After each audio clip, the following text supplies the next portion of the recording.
आज हम एक बहुत ही दिलचस्प कहानी का विश्लेषण करने जा रहे हैं।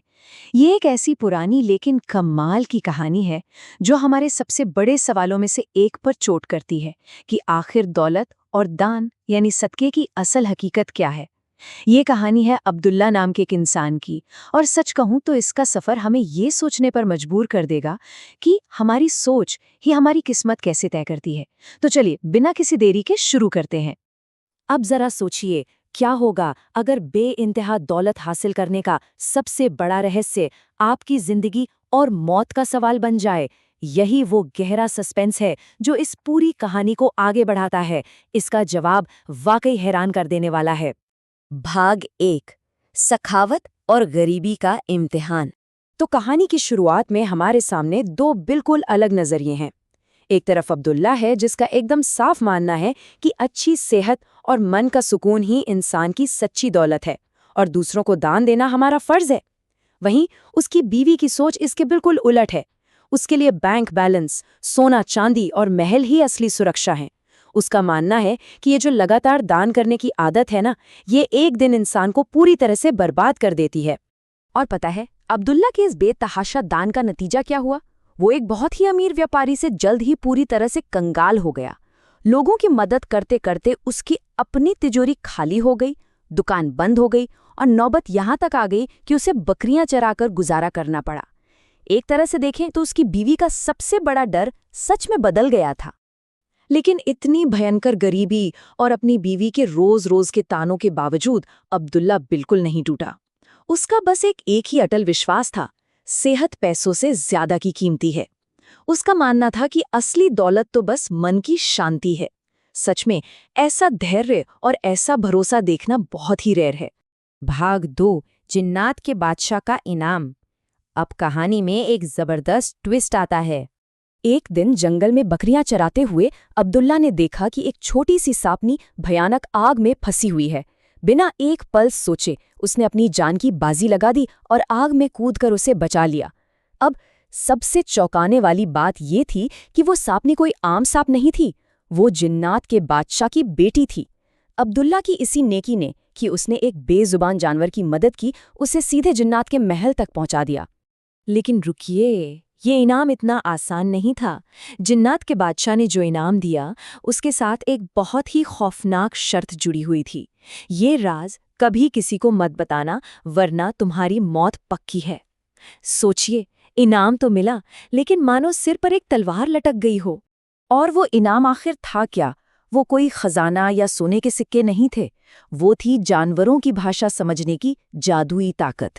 ये एक ऐसा अजीबो-गरीब और रहस्यमयी इल्म था जिसके लिए अब्दुल्ला को बहुत ही ज्यादा समझदार और सतर्क रहने की जरूरत थी। भाग 3, जानवरों की बातों का रहस्य। चलिए देखते हैं कि इस ताकत ने चीजें कैसे बदली।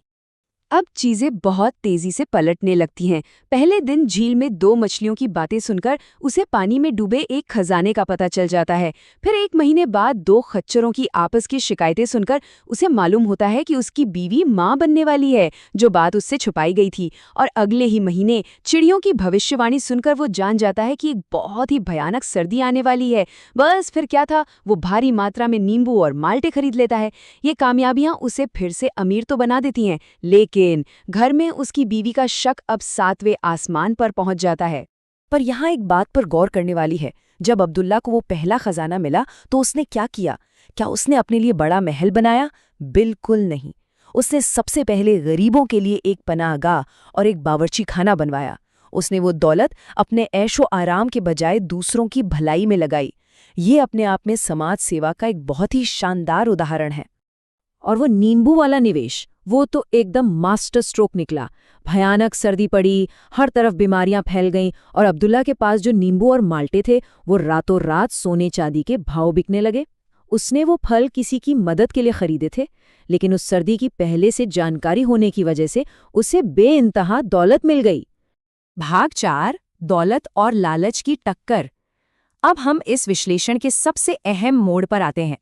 इतनी सारी दौलत और कामयाबी देखकर अब्दुल्ला की बीवी का सब्र टूट जाता है। वो उसे एक खौफनाक धमकी दे डालती है कि अगर उसने अपनी दौलत का राज नहीं खोला तो वो पूरे गांव में ढिंडोरा पीट देगी कि वो एक जादूगर है। उस जमाने में ये एक ऐसा खतरनाक इल्जाम था जो अब्दुल्ला की इज्जत और शायद उसकी जान भी ले सकता था। अब अब्दुल्ला एक बहुत ही बुरे धर्म संकट में फंस गया था।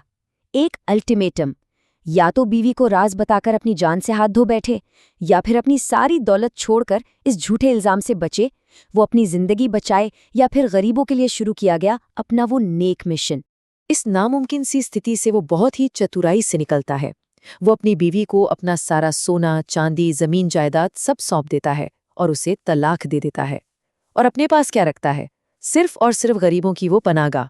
इस तरह वो अपनी जान भी बचा लेता है और अपने उसूलों से समझौता भी नहीं करता। भाग 5, गुरूर का खात्मा और तौबा। चलिए देखते हैं इसका अंजाम क्या होता है। किस्मत का खेल देखिए। लालच और गुरूर की बुनियाद पर खड़ा किया गया उस बीवी का आलीशान महल एक ही झटके में जमीन में धंस जाता है, सब कुछ खाक हो जाता है। लेकिन वहीं दूसरी तरफ दान और नेकी की नीयत से बनी अब्दुल्ला की वो छोटी सी पनाहगाह सीना ताने खड़ी रहती है। कुदरत का इससे बड़ा इंसाफ और क्या हो सकता है? ये किस्मत की कैसी अजीब विडंबना है। जो बीवी कल तक महलों के ख्वाब देखती थी और दौलत के नशे में चूर थी, वो अब एक मोहताज भिखारिन बन गई थी। जिन गरीबों को वो हमेशा नफरत की नज़र से देखती थी, आज उसे 3 दिन तक भूखे रहकर उन्हीं गरीबों के दिए हुए टुकड़ों पर जिंदा रहना पड़ रहा था। लेकिन बात यहीं खत्म नहीं होती। अब्दुल्ला जब अपनी उस बीवी को दर दर की ठोकरें खाते और भीख मांगते देखता है, तो वो उसे वहां से ले आता है। वो एक छोटे से घर में उसकी देखभाल करता है। 1 महीने बाद वो ठीक होती है, उनका बेटा दुनिया में आता है और आखिरकार उसे अपनी गलतियों का एहसास होता है। वो सच्चे दिल से पछतावा करती है और एक सादी मेहनत की जिंदगी को खुशी खुशी अपना लेती है। और इस पूरे सफर का अंत अब्दुल्ला की इन खूबसूरत बातों के साथ होता है, तुम ही मेरी असली दौलत हो और हमारा बेटा मेरी जान है। ये छोटा सा घर हमारे लिए बहुत है। यही इस पूरी कहानी और हमारे आज के विश्लेषण का असली निचोड़ है। सच्ची खुशी तिजोरियों में रखे सोने में नहीं है, वो तो अच्छी सेहत, अपनों के साथ और ईमानदारी से की गई मेहनत में बसती है। तो इस पूरी कहानी को गहराई से समझने के बाद मैं आपको एक बहुत ही अहम सवाल के साथ छोड़े जा रहा हूं। अगर कभी दुनिया का सबसे बड़ा खजाना आपके हाथ लग जाए, तो क्या आप अपने लिए एक आलीशान महल बनाएंगे या फिर दूसरों के लिए एक पनाहगाह? दौलत की असल पहचान क्या है, इस सवाल पर जरूर सोचिएगा। इस विश्लेषण में हमारे साथ जुड़ने के लिए आपका बहुत बहुत शुक्रिया।